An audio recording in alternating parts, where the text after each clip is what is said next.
bagi murah kepada sesiap awak yang nak mari cari Quran murah lah.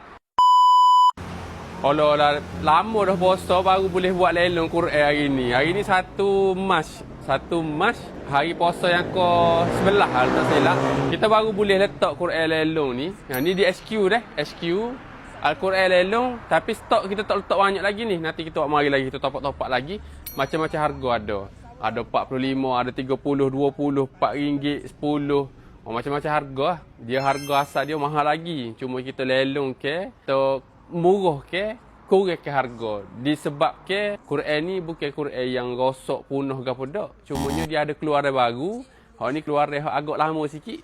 Kita letak sini untuk dilelongkan bagi murah kepada sesiap awak yang nak mari cari Quran murah lah. Wi hadiah ke, nak buat majlis ke apa-apa ke, boleh mari sini. Nanti kita topak sikit lagi, kita letak penuh. Hari ni baru kita set tak tepat ni.